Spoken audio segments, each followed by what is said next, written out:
So, Handout 2L is going to be talking about how we duplicate DNA. When we make copies of DNA, it's called DNA replication.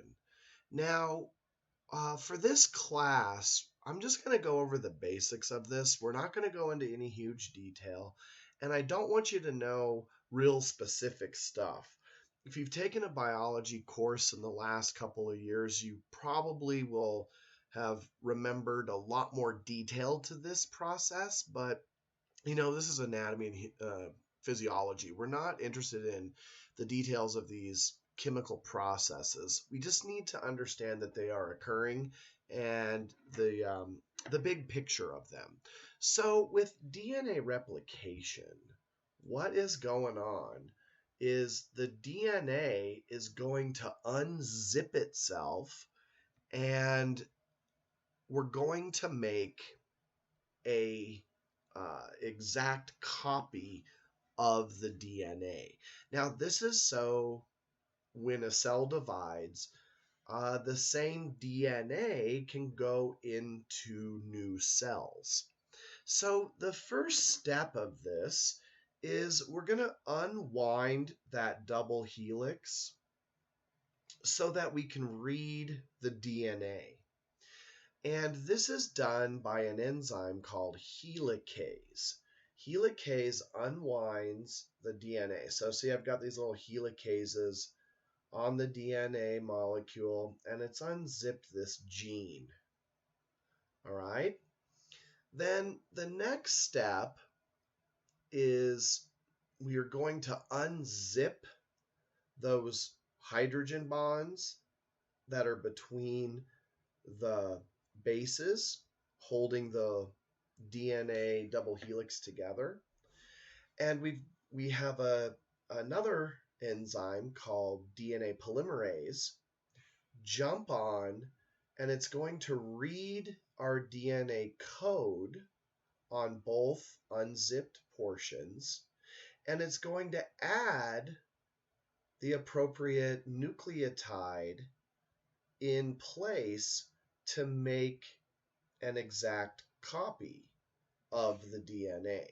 So you can see that the DNA polymerase here is adding G's and T's and C's to this string of DNA. And then on the other unzipped string of DNA, we've got another DNA polymerase reading this code and adding the appropriate nucleotides. So what we get are two identical copies of DNA. Now, that's really what I want you to know. And I know that there's a lot more to it than this, but we're keeping this simple. So it says what is needed. We need DNA to copy. We need this helicase enzyme to unzip it. We need this DNA polymerase enzyme to read the DNA. And then we need these separate nucleotides that the polymerase can stick in place to make the copy. And so what we start out with is one copy of DNA, and we end up with two identical strands of DNA that then can go to individual cells. Now, what's really cool about this is DNA polymerase, when we make a copy of DNA, it can fix mistakes. So if an incorrect nucleotide gets stuck in the sequence, like let's say, A's go to T's and G's go to C's, let's say that here where a T is supposed to be, a G gets stuck in.